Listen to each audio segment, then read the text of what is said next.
바울이 소아시아 쪽에 가서 복음을 전하고 싶었지만 하나님께서 막으셨어요.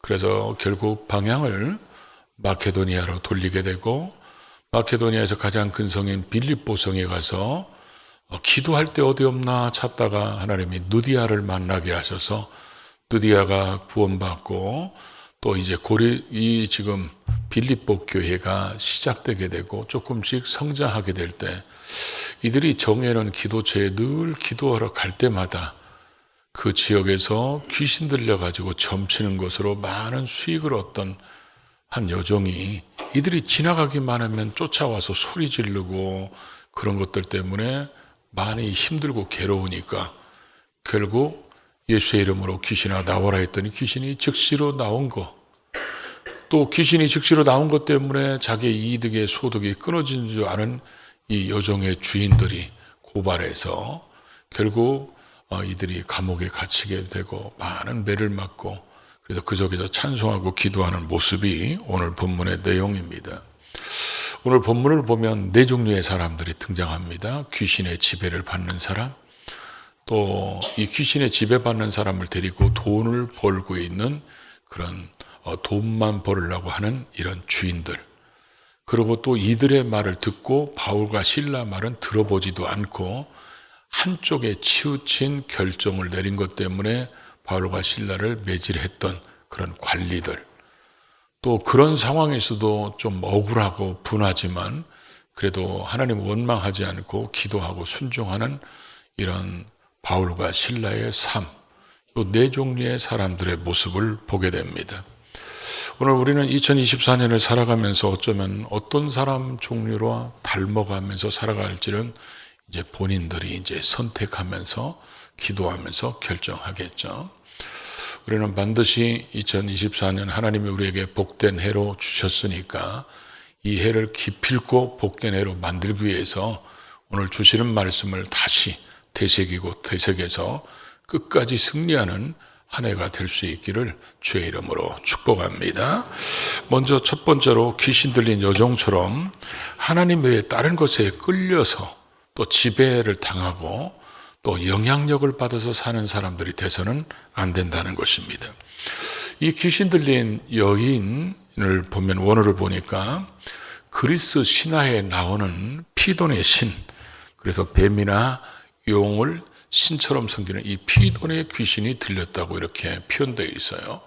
그런데 오늘 바울과 실라가 지나갈 때마다 이 여인이 지극히 높으신 하나님의 종, 그러면서 우리에게 구원의 길을 전하는 자, 우리 입장에서 뭐 맞는 것 같잖아요. 근데 이렇게 전하면서 사람들에게, 귀신 들린 사람가 이렇게 함으로 인해서 복음에 혼돈이 생기게 하는 사탄의 계략이거든요. 그러니까 이것 때문에 바울이 계속 괴로워가지고 결국 예수의 이름으로 그 귀신을 나와라 그랬더니 즉시 나와서 귀신을 쫓아냅니다. 그러니까 귀신은 우리가 쫓아내야 된다는 거예요. 아멘 않는 사람은 들어갈지도 모르는데 귀신은 어떻게 해야 된다고요? 쫓아내야 된다. 그 얘기는 귀신의 지배를 받아서는 안 된다는 거예요. 그래서 귀신의 지배를 받지 말라고 이렇게 얘기하는데, 귀신의 지배를 받지 않으려면 우리는 언제나 주의 영으로 충만해야 될 줄로 믿습니다.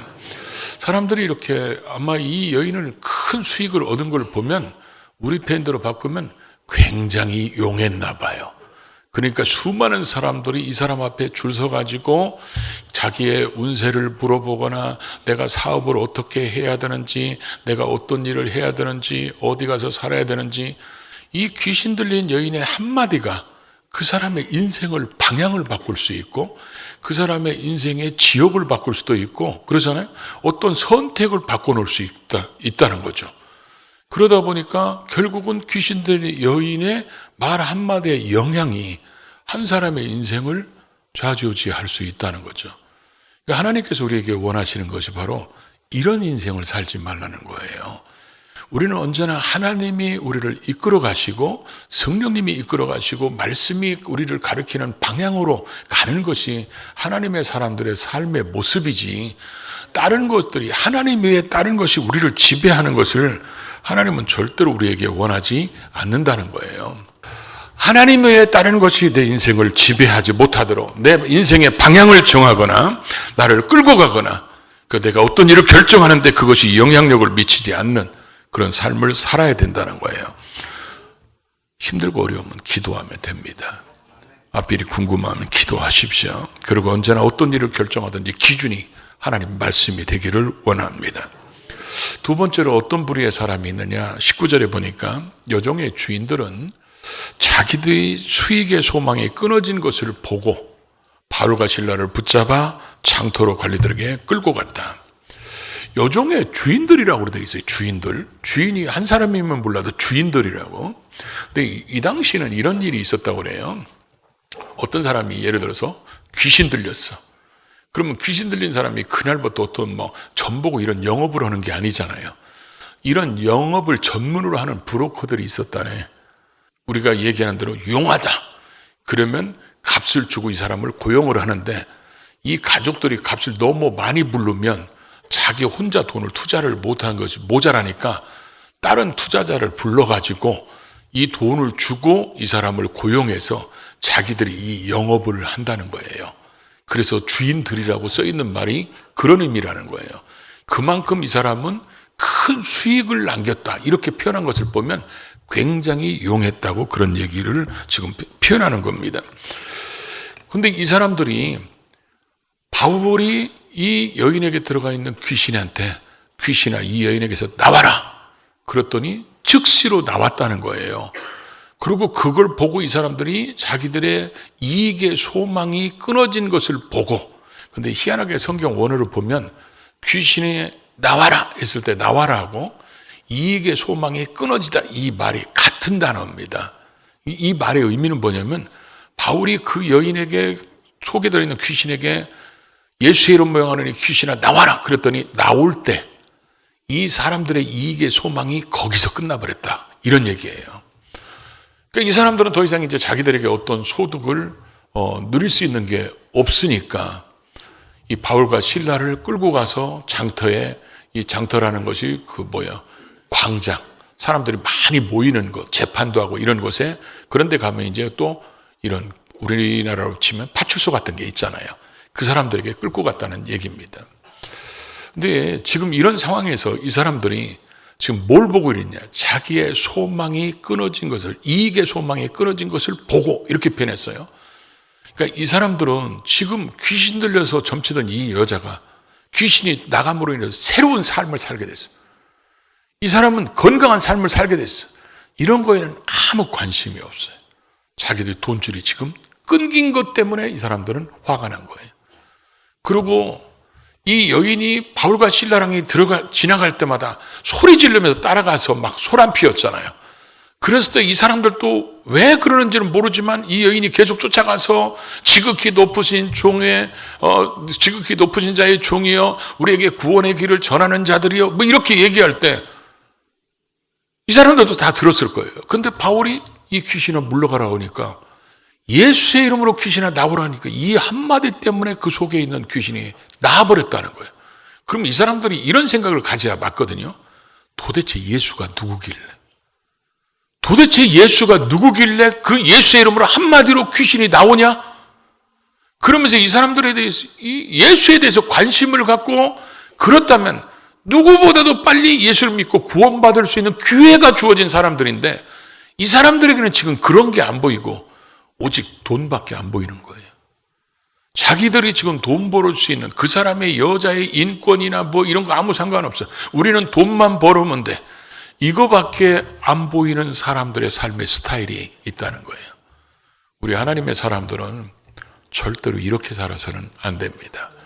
우리는 돈을 보고 사는 게 아니라 주님 보고 살아야 됩니다. 돈이 우리를 지배하는 게 아니라 우리가 돈을 지배하면서 살아야 돼. 주님이 그랬잖아요. 우리에게 이 땅에 있는 모든 것을 다스리라는 거예요. 지배하라는 겁니다. 그런데 거꾸로 돈의 지배를 받으니까 돈 때문에 살인을 하고 돈 때문에 사기를 치고 돈 때문에 별짓 다 하잖아요. 돈만 보고 살면 그런 현상이 나타날 수 있다는 거죠. 그러다 보니까 남은 죽든지 말든지 나는 돈만 벌으면 돼. 지금 이 사람들이 돈 보고 사는 사람들이 그런 모습이고 특징이라는 거예요. 그러다 보니까 여러분 미국의 좀비거리, 우리나라에도 마약이 좀 심한 편인데 지금 그 마약을 먹은 것 때문에 한 사람의 인생이 파괴되고 그 가정이 파괴되고 그 지역이 무너져가고 어쩌면 나라가 무너질 수도 있는, 그래서 옛날에 아편전쟁도 일어났다고 그랬잖아요. 이런 일들이 왜 일어나는 거예요? 자기 어떤 목적을 달성해서 돈만 벌으면 되니까 그 인생에 대한 이 약을 먹음으로써 이 사람의 인생이 무너지는 이런 거에 관심이 없어. 그냥 나는 돈만 벌으면 돼. 그 인생이 망하든지 죽든지. 도박장을 개설해 놓고 도박 사이트를 만들어 놓고 수많은 사람들이 도박 때문에 그 가정이 무너지고 그러더라도 자기는 돈만 벌으면 돼. 이런 생각을 가지고 있는 사람들 때문에 얼마나 많은 사람들의 인생이 파괴되고 있냐는 거예요. 가정이 무너져 버리고. 우리 예수 믿는 사람들은 절대로 그런 삶을 살아서는 안 돼요.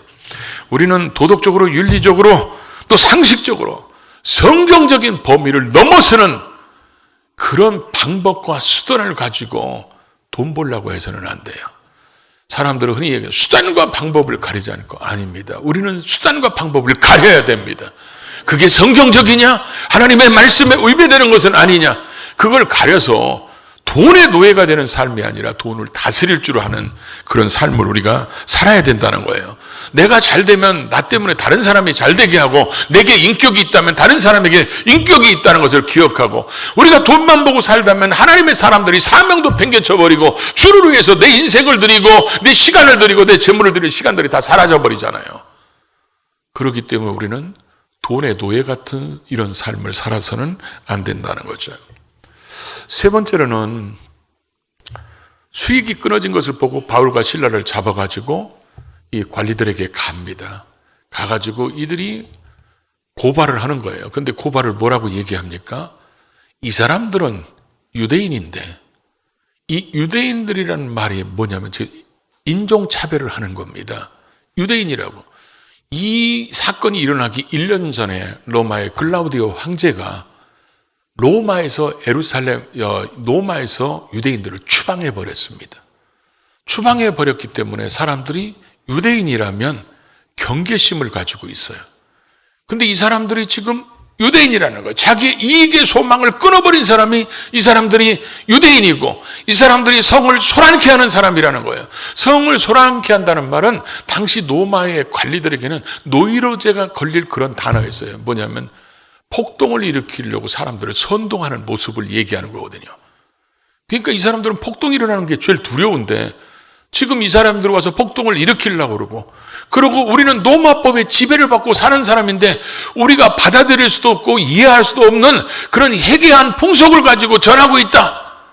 그 얘기를 들으니까 군중들이 막 일어나서 저런 놈들은 그냥 놓으면 안 된다. 막 사람들이 그러니까 군중 심리에까지 빠져가지고 한쪽 말만 듣고 평가를 해버려서 옷을 벗기고 매우 쳐가지고 결국은 감옥에다 가둬버립니다. 우리가 살아가면서 한쪽만 치우치는 편견에 사로잡힌 삶을 살아서는 안 돼요. 제가 농담식으로 가끔 그러잖아요. 시어머니 얘기 들으면 며느리 빨리 죽어야 돼요. 그러죠? 근데 며느리 얘기만 들어봐요. 시어머니 빨리 며칠 후 불러야지. 근데 양쪽 얘기를 들어보면 누가 문제 있는지 조금만 이거 이해하면 되는데 양쪽 얘기를 들어보고 합리적인 평가를 내리고, 특별히 우리는 어떤 일을 결정할 때 평가할 때 언제나 성경이 기준이고 하나님이 기준이 되는 평가를 내려야 되는데 한쪽 얘기만 들어보면 이게 문제가 심각해지는 거예요. 그러다 보니까 지금 바울과 실라는 나중에 이것 때문에 이 사람들이 호되게 당하죠. 바울과 실라는 로마의 시민권을 가진 사람들이에요.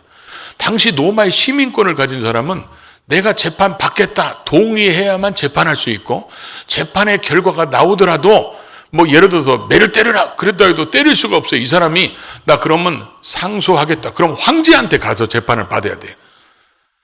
이때까지는 이 사람들을 건드릴 수가 없어요. 그런데 지금 이 로마의 시민권을 가진 사람들을 물어보지도 않고, 그러니까 바울과 실라도 얘기는 했겠죠. 그런데 군중들이 막 일어나서 그렇게 하니까 이들의 그 로마 시민권을 가졌다는 얘기가 들려지도 안 했을지도 모르죠.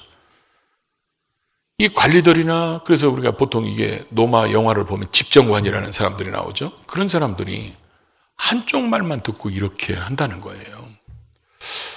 요즘에 저는 이제 국회의원 선거가 4월 10일 날 있는데 지금부터 걱정이 됩니다. 왜냐하면 우리는 어렸을 때 커가면서 집안에서도 정치 얘기를 많이 했어요. 정치 얘기를 많이 하고 친구들하고도 정치 얘기를 많이 하고 교인들끼리도 정치 얘기를 했어요. 그래서 어떤 정책이 좋은지 어떤 사람이 더 좋은지 이런 얘기를 해서 그래서 그 사람 괜찮은 것 같더라. 그 사람이 행위 모습을 보니까 그 열매들이 괜찮다. 이런 식으로 해서 어떤 좋은 사람들 칭찬하고 이분은 좋은데 이건 좀 문제 있더라. 이래가지고 이게 좋은 대화의 거리가 됐는데 요즘에는 정치 얘기 꺼내면 그 순간부터 우리 편이 아니면 적이 돼버립니다. 이게 무서운 세상이 돼버렸어요. 이걸 우리가 만드는 게 아닌데 교회 안에서도 이런 얘기를 하면요 교회 나갑니다. 그 사람. 그리고 이게 단박에 원수돼 버립니다. 이쪽 얘기는 들어보지도 않습니다. 무조건 이쪽이 무조건 옳은 거예요.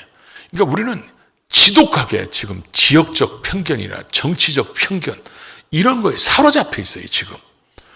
그러다 보니까 이 얘기도 들어보고 저 얘기도 들어봐서 어떤 정책이 옳은지 어떤 인물이 괜찮은지 그래서 토론하고 서로 얘기하는 이런 문화 자체가 지금 없어져 버렸어요. 여러분이 기도하다가 그렇게 만들었죠. 지금 우리가 지금 정치하는 사람들 때문에 지금 그런 현상이 맨 밑바닥에 있는 우리들까지 와가지고 심각하게 그래서 부모 자식 간에도 정치 얘기를 못합니다. 그 정도로 우리는 한쪽 편에 치우친 것이 너무 심한 상태에 살고 있어요. 이런 것들이 정치뿐만 아니라 사람에게 어떤 얘기를 할 때도 그 사람의 어떤 외모만 보고 그 사람의 겉모습만 보고 그 사람의 말 하나만 보고 그 사람을 평가해서 뒤에서 뒷담화합니다. 그 사람하고 여러분이 얼마나 친해봤어요? 그 사람하고 여행을 가봤습니까? 그런 것이 전혀 없는데 그 사람의 어떤 모습 하나가 그 사람의 인생을 나쁜 놈 만들어버려요. 이게 우리가 지독하게 편견에 사로잡혀 있는 게 너무 익숙해져가지고 내가 원하지 않는 것, 내가 원하는 스타일이 아니거나 내가 원하지 않는 삶을 말을 한다든지 행동을 하면 그 사람은 단박에 내 적이 돼버리는 거예요. 이런 심각한 편견에 사로잡혀 있어요. 그런 사람들이 지금 이 관리들의 모습입니다. 이 사람들은 바울과 실라에게 얘기할 수 있는 기회도 안 주는 거예요. 기회도 안 주고 단지 유대인이다 이 한마디 때문에 완전히 한쪽으로 치우쳐서 죽일 놈들이야.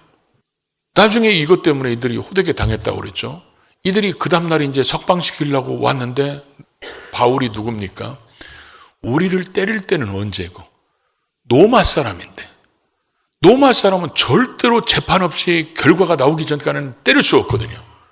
그리고 이 사람들이 황제에도 항소하거나 그리고 만약에 로마 사람이 아닌데 로마 사람이라고 사칭하면 사형에 처했어요. 그러니까 바울과 실라가 우리는 로마 사람인데 이 얘기가 거짓말로 했다는 것이 아니잖아요. 그리고 성경은 아니죠. 그럼에도 불구하고 이 사람들에게 한쪽 편만 들어서 이런 일이 벌어졌어요. 그러니까 여러분 사회를 갈라지게 하고 성도끼리 갈라지게 하고 이런 모든 것들은 한쪽만 말 들어서 그래요. 그러니까 여러분들에게 막 나 억울하다고 막 그러면 들어주고 또 한쪽의 말을 들어보기 전까지는 함부로 판단하거나 결정 내리면 안 돼. 그리고 우리는 어떤 결정을 내렸든지 언제나 하나님이고 성경 말씀이 기준이 된 결정을 내려야지. 그렇지 않으면 나중에 이런 것들 때문에 후회할 날이 와요. 바로 이 간원들이 나중에 후회하잖아요. 바울이 이 사람들 로마 황제에게 이 사람들 고발했으면 이 사람들 처형당했어요. 그러니까 우리는 이런 일이 생기지 않도록 해야 된다는 거죠.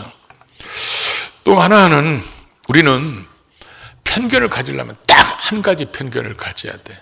그게 뭐냐? 오직 하나님만. 이런 확실한 편견을 가졌는데 이런 편견을 가졌다 해서 다른 종교를 믿는 사람들을 적으로 여기면 안 돼요. 그들은 우리의 전도 대상자고 우리가 사랑을 베풀어줘야 될 대상자고 우리가 기도해 줘야 될 대상이지 우리의 적이 아닙니다. 그러니까 우리의 편견은 하나님 이거 빼놓고 나머지는 편견 속에 살으면 안 된다는 거예요. 많이 배웠다고, 많이 가졌다고 이런 걸로 사람들을 차별하거나 이러면 안 됩니다. 언제나 우리가 살아갈 때 편견을 깨버리는 그런 삶을 살 수 있기를 바랍니다.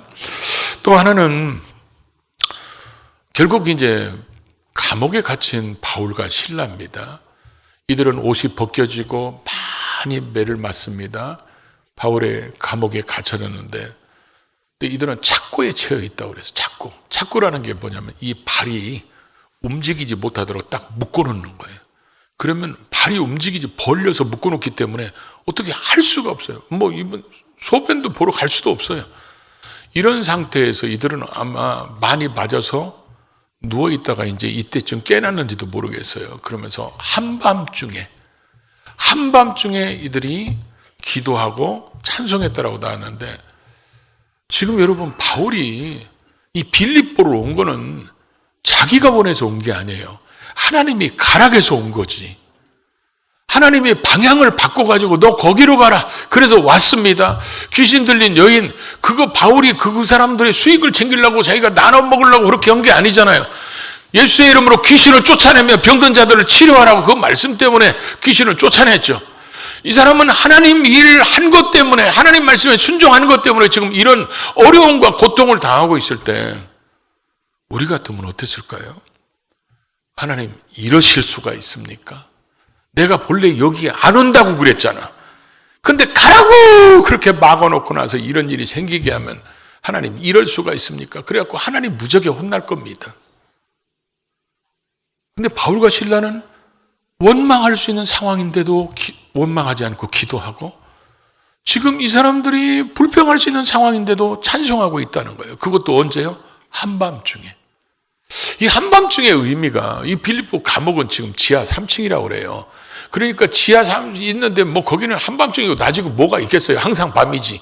그런데 한밤중이라고 이렇게 써놓은 의미는 저는 이런 생각인 것 같아요. 자기가 자기 자신을 위해서 아무것도 할 수 없는 상황. 내가 나를 위해서 아무것도 할 수 없어. 그리고 사방이 다 막혀 있어. 그리고 몸은 다 묶여져 있어. 그리고 맞아 있는 상태야. 그러니까 오직 뚫려 있는 것은 하늘밖에 없고, 지금 자기는 하나님을 의지하고 주님을 믿기 때문에 성령님이 함께한다는, 그 동행한다는, 그 성령님과 동행하는 속에 있으면서 이렇게 내가 아픔과 고통을 겪어도, 하나님의 뜻을 이루는데도 이런 아픔과 고통을 겪는데도 여전히 우리는 하나님을 사랑하고 있고, 그리고 이런 상황에서 자기의 사명을 팽개치지 않잖아요. 끝까지 사명 감당하고 그 아픔과 고통을 기도로 이겨나가서 나중에 그 기도와 찬양 때문에 놀라운 기적이 일어나서 그 죄수들, 간수들 구원받는 기적까지 일어나잖아요. 여러분, 우리가 오래 살아가는데 우리가 원하는 대로만 되는 게 아닙니다. 우리가 원하는 대로 행복만 주어지는 게 아니라 때로는 남들 때문에 힘들고 어려운 일이, 우리는 분명히 주님 말씀에 순종하고 주님 뜻을 이루려고 함에도 불구하고 어렵고 힘든 일이 올 수 있어요. 그럼에도 불구하고 우리는 절대로 사명을 팽개쳐서는 안 되고, 그런 상황이 올지라도 절대로 우리는 원망 불평하지 말고 하나님 앞에 기도할 수 있기를 바랍니다. 그러면 그게 고난이 변하여 유익되게 하고 반드시 하나님의 역사를 이루는 일꾼들로 주님이 쓰실 것입니다. 올해 한 해는 기필코 우리는 승리할 수 있기를 바랍니다. 하나님의 그 어떤 것이 내 삶에 영향을 미치지 않도록, 특별히 어떤 방향을 결정하거나 어떤 일에 판단을 할 때 그 하나님에 따른 것이 영향을 미치지 않도록, 그리고 우리는 반드시 돈을 벌더라도 함께 나누고 누리는 삶을 살아야 되고, 그러죠? 우리는 한쪽에 치우친 게 아니고 언제나 균형을 이루는 삶을 살아야 되고, 아무리 힘들어도 사명을 놓쳐서는 안 됩니다. 끝까지 사명을 잘 감당할 수 있기를 주의 이름으로 축복합니다.